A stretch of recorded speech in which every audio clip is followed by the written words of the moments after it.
Hey guys, this will be, I think, part four of getting this thing running. Today's video, I'm going to finish up the electrical, and that's basically just getting the harness over to the other side of the engine bay. And then, as you can see, there's a radiator in it, and I went through and I found kind of radiator lines that work, because I know you can buy a kit online. Like, obviously, someone's going to sell a swap radiator for like an LS and an E46. But I'm not going to pay like 200 bucks or 150 or whatever that is. It's ridiculous. It's just two pieces of hose with a pipe that says, hey, it'll fit. So I found like an S-bend pipe that'll fit, and just put, you'll see in the video. You'll see in the video, I throw out part numbers wherever I can. So this worked really well. It was super cheap to do that. This is like a Amazon radiator, and then everything else is kind of Amazon. Super cheap stuff. I'm still waiting on some brackets for this. And as I said in one of those videos, I'm getting headers. Like, I'm actually buying them so they can be the nice ones that go under the car rather than the cool turbo shit I was trying to do before. Which, don't get me wrong, I'm not selling the like small block Chevy LS style header things that I have. Those are sitting back in my shed still. But today's video, we're gonna go over it. We're gonna get it running again, so the electric we know the wiring's good, and then we're gonna get it running again to test the cooling system and get it equalized. Because I also wired the fan in, so the BMW fan runs off the little switch panel you guys keep seeing. So that's what's in this video. I'll try to be as knowledgeable as I can in terms of if you're doing this, but it's definitely entertaining if you just want to watch it. So thanks in advance for watching, and let's get into the action. Hey guys, so I'm working on the wiring here, and what I'm doing right now is I'm going from those 8 injector positives and those 2 coil positives down to 2 16 gauge and 1 16 gauge. So plan is here. You can see some of my splices in here. I was running into some weird misfire stuff, but I'm like, hey, might as well. Loom's open, and luckily I have a guy at my work who can actually loom this after the fact, so this thing's gonna look pretty nice. But as long as I can get this thing running. And this is all in the meanwhile the exhaust is currently being shipped, so that is a surprise. I'll probably accidentally leak it because I have no idea how this will be spliced in, but we're doing some wiring. You guys don't need to see a time lapse. This stuff's boring. So I'm still grinding away at this wiring harness, and I've been taking a break every once in a while to do a different task just because how tedious this is. Just trying to get all the wires from their previous location here to over there in a good way. And I didn't like the way my grounds were, I didn't like the way my positives were, so I'm kind of redoing a bunch of stuff just because I want to have diagnostic ability in the future. So you can see some of these are like the PCM and then the coils all, and then I used to have bank 1 and bank 2 coil packs, like injectors and coil packs and stuff like that. And then they're all going to fuses and whatnot. That's all over there. But I got the exhausts in the meantime of switching back and forth. So these are not my final exhausts. These are my exhausts just for testing. All I did was cut the triangular flanges off, and then I just clearanced that a little bit more. I just bent a bunch of stuff inward, so the engine does rock back and forth in there, and it clears on both sides. So I do have another pair of those if I ever want to go back, but for the time being, this will allow it to at least try to start. And you can see maybe this fuel pressure regulator has been hanging out here for a little bit. It's a very cheap one, and I still have air in the system, but I think this will work out. I just plumbed it in line with my other pre-existing fuel pump, fuel filters, and whatever. So it'll just circulate and then send the desired PSI to that line, which goes to these rails, the new rails which you guys saw in the last video. So, still working on the harness, so I'll get back to you in a bit. All right, guys, so moment of truth time. So I'll walk you through what I did just to get to this point, and I did a lot of it off camera, and I do apologize for that. It's just I really would have to edit so much out. I have like 5 hours of footage. Honestly, I've been working probably 8 hours today, but I have so much footage I have to cut just like 20 minutes out at max. So I'll go through what I did. So I had the truck harness that was over here. You guys saw that's kind of where this project started in that project 1 video, but I got everything routed over here. You can see I have an O2. The O2 sensors are just sitting there, or the wires for the O2s are just straight chilling on the ground right now. Just because I don't have O2 allocations anymore, but we're good because we're not even gonna get up to temperature, so we're not gonna go closed loop at all. So what I did was relume the whole harness, you can see it goes from like the coils and everything. The coils, it has that one, and then all the injectors just go back to here, up to here. I still need to bundle that properly, but you can see I have my positives here. PCM power, and that's taking the pinks that go basically to the ECU.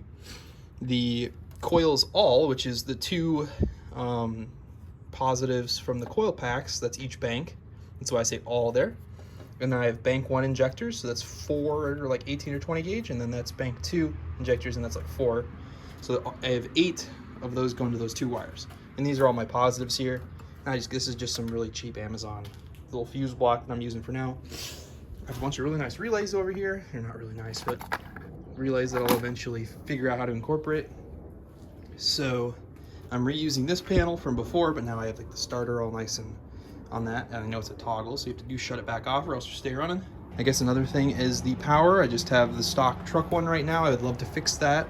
But you can see right now I have one going from here. All that power does is go from the alternator to the starter to the battery. Just links those 3. And then I do have a power lead going up. And I did cut apart some extension cables to do this. So don't go too wild at this setup. It's just temporary. Just to make sure I'm not screwing anything up before the harness gets fully finished and I'm no longer able to edit it anymore. But we'll give it a shot. I'll get a tripod, get this thing stable, and we'll see if we can get this thing started. I was having some issues with this fuel pressure unit, and I think I got it primed. The issue was getting it primed. It was only sitting at like 19 PSI. I think it's primed now, so we should be good. All right, you can tell how confident I am with the ear protection. So let's see what we can do. Starter, we'll just make sure this guy works. All right, so we turn over, and it looks like we just launched a bunch of debris out of one of the headers, so that's fine, because the manifolds, because I just chopped that off.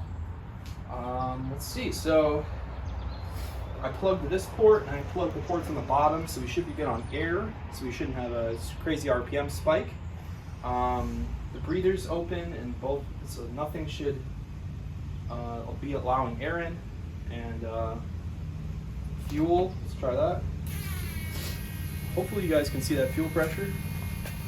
Maybe you can. It's about 80 PSI I have it set to. I have no idea what the stock one is. Maybe I can look that up. I guess now is better time than ever. All right, ignition. I think I heard some clicks from the PCM. Okay, here we go.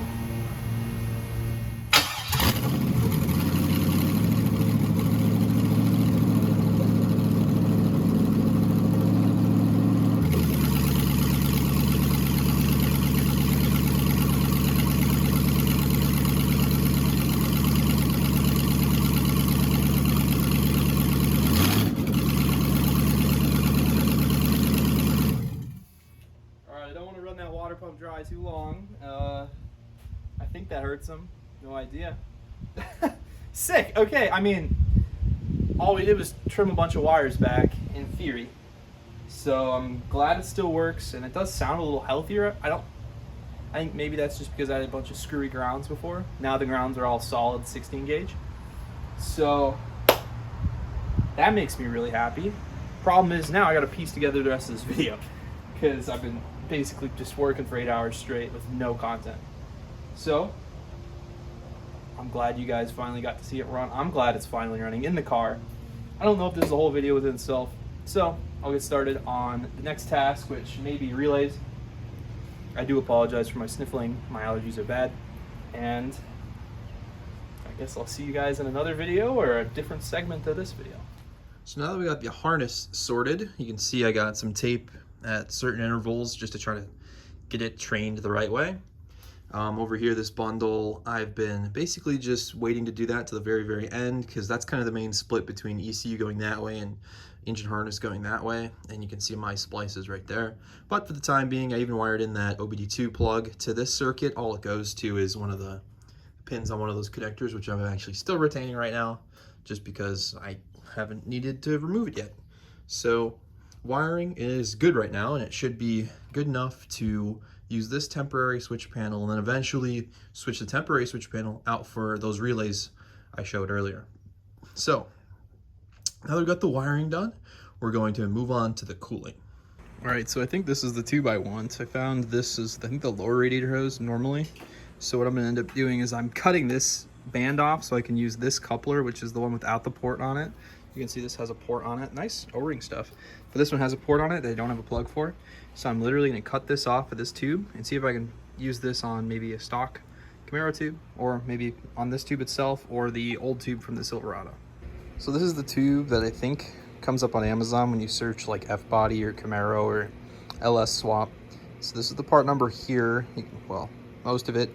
And I took that coupler off and just shoved it into the big end, which I think normally the big end goes from your water pump here down to the radiator down there. But for the most part, I think the BMW plastic one fits in there easier than shoving this onto there. So it's actually easier for me just to put it in the big one and then shove this on there, and it works out fine. But I don't think everything lines up right now. My problem is I don't have any of the bracketry, the plastic brackets, and I've been really meaning to go to like a junkyard or just get the plastics myself, because right now all I have is a radiator and a fan, and it's just kind of resting in there. But I think I can get the position about right by putting this in here. So I'll do that and we'll see how it goes. All right, so I didn't go exactly as planned, but I used the coupler from that side of this tube. It was on that side, and I cut everything off and put it on that side. So now this is the BMW hose rather than the Camaro hose that I had previous, but I was able to use the coupler without the hole on it to couple to the radiator and then go up to here. I think I might do that to here as well, because right now I just have it actually crammed onto the coupling connector. But right now, I think this should be good enough to actually maybe give it a shot. Fill it up with some water and then see what happens. So the next step I'm going to be working on is getting this connector to work with, I guess, a system I'm going to use. So what I'm going to do is I'm just going to cut these 3 wires and then just crimp them onto these. I understand it's a significantly less robust plug, but these Deutsch connectors, I think it should be fine. If we start overheating these 16 gauge wires, then I guess then we're screwed. But I think for the most part, we can get away with it. So I'm gonna cut that, crimp these connectors on, and having one of these connector sets is pretty nice to have. But I'm just gonna standardize it and go to, maybe I can only use 2 of those wires, but for the time being, I'm just gonna turn it to 3. All right, we'll see if we have what it takes. We're just gonna test out running a Deutsch connector here. So I know this crimp tool is probably not the best, but it's what I got, and it works most of the time. It's usually my error that's the problem. Hardest part's getting weird stuff like this started, because technically it's the wrong tool for the job.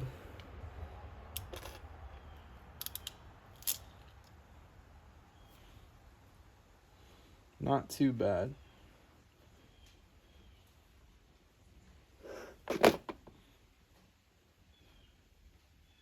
I'd say pretty good, actually. Cool. And then we'd run this into the plug. We'll say section A. Make sure we have our grommet.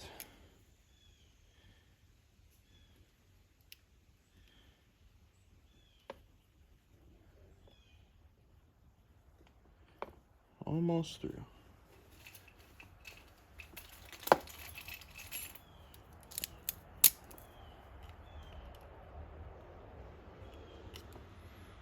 Oh, no, we're already in there. Cool. And then the last step, I guess, would be to put the wedge lock in once we're all done with that. So we'll do it a couple more times. Nice. And the wedge lock should be able to go in. Let's see.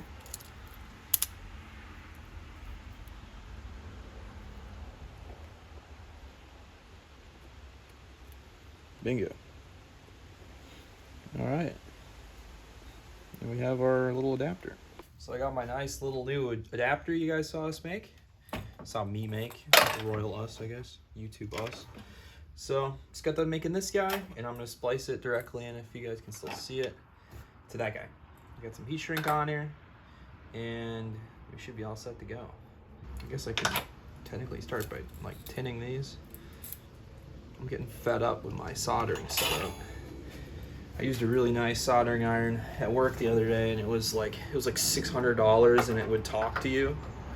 So I was just so fascinated by that going from this one, which is nice because it's portable.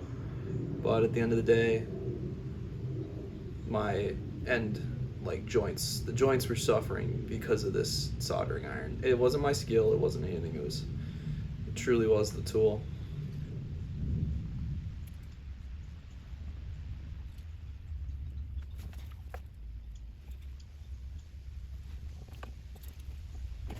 I really need to get some flux, huh?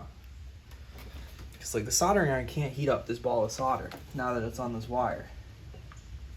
It can't, because it has too much of a heat sink. So I have to sit here. There we go. Heat up. All right, so after much struggle, we were able to get the result we wanted. Turns out the soldering iron goes into like the standby mode. Even though the green light's lit, it shuts off the tip, or something's not working. So you have to like move the dial and move it back, and then it turns to green. It starts flashing green again, showing you it's lighting up, or it turns red to show it's heating, whatever. But it just goes into this stupid. It doesn't temperature regulate. It voltage regulates, I think. But so it's useless. I'm gonna buy a new one today if I'm gonna end up doing more of this. But allegedly, you're not supposed to do freaking soldering work on a car. You're supposed to do like crimp splices and stuff.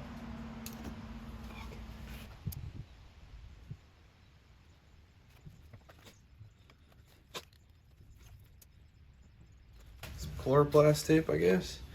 Maybe some electrical tape and chloroplast tape.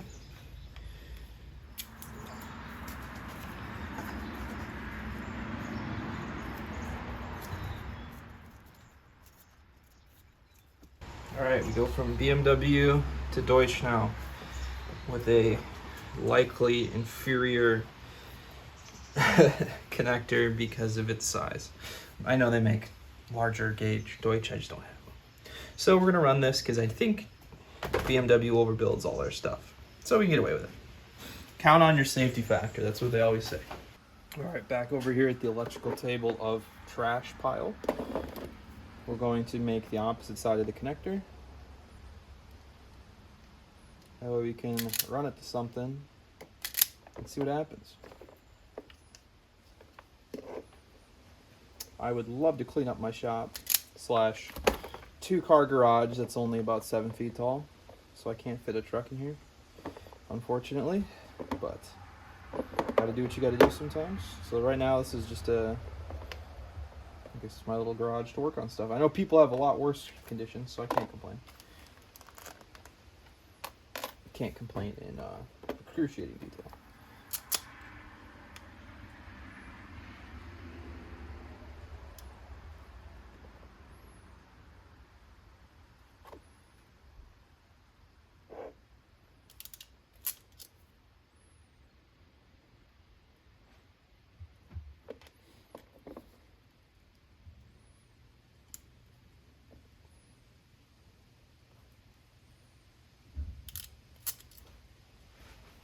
Man, these crimps are going real well with that this current setting.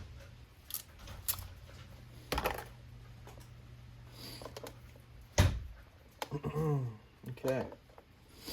ABC. A. Allegedly, this wire's copper. It said online it's copper. I think I was bamboozled. A. B. It's way too stranded and flexible. I think it's aluminum. I think I was completely bamboozled, if not stolen from outright. All right, we got our other adapter, our other sided adapter, the wedge lock. And there we go. Now we can go run this to whatever we want, and it looks decent.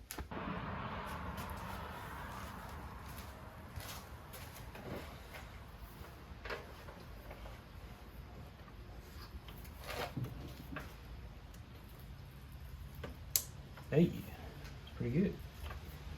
Cool. Figure out where to route all this.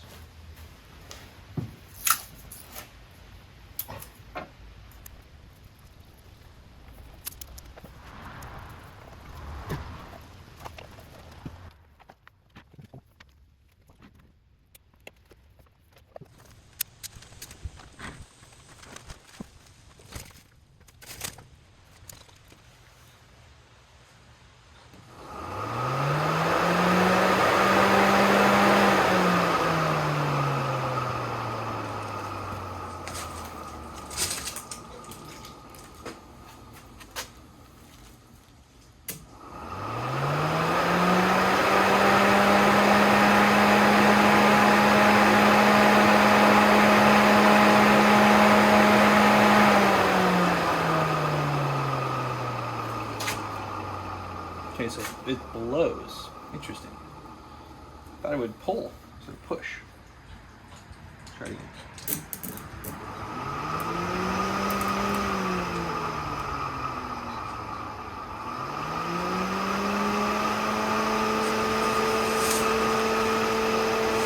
Okay, now it's blowing.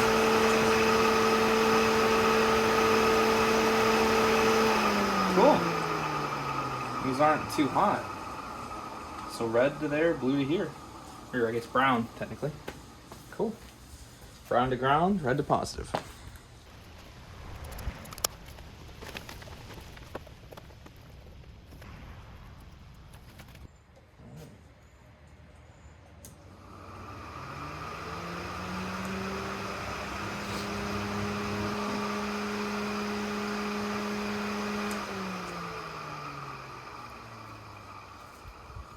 Perfect.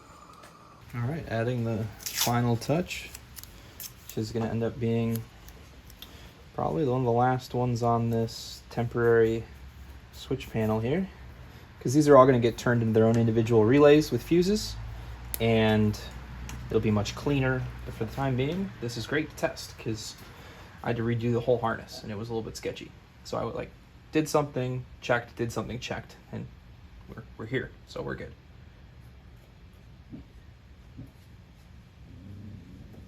Perfect.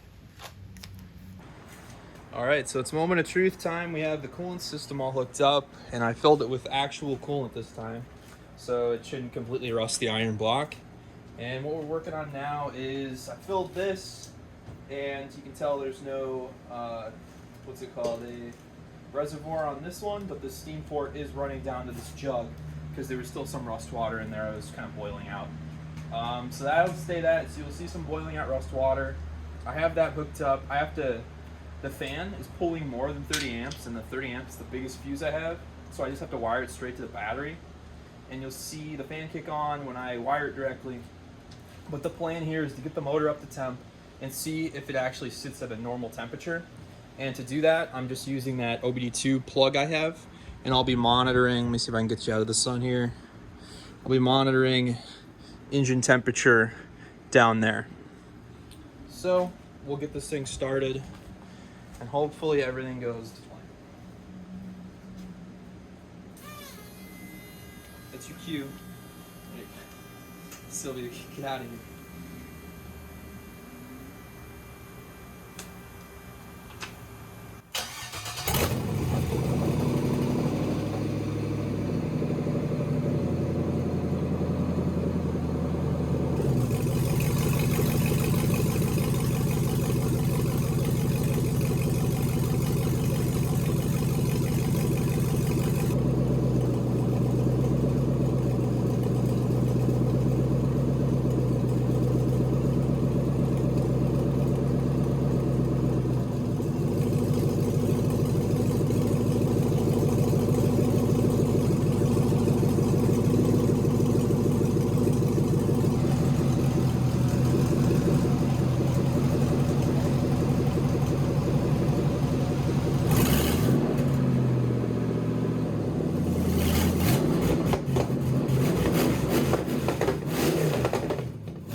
That's looking like it's starting to pop.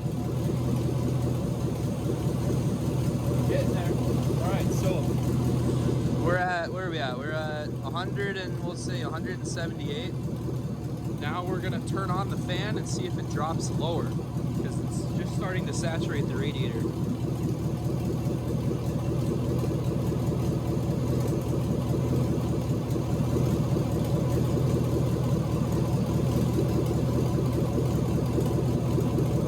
Updated almost 180. Let's see if we can get it down.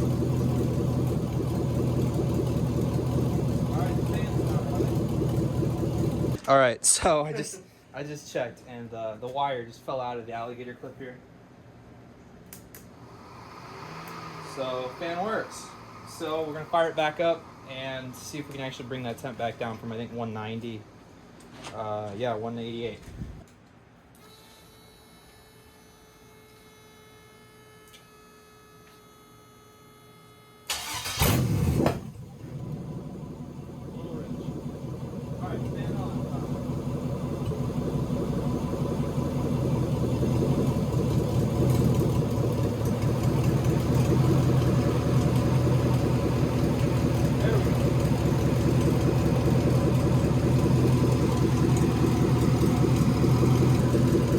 Hey, look at that. 185 and dropping. 185, 183.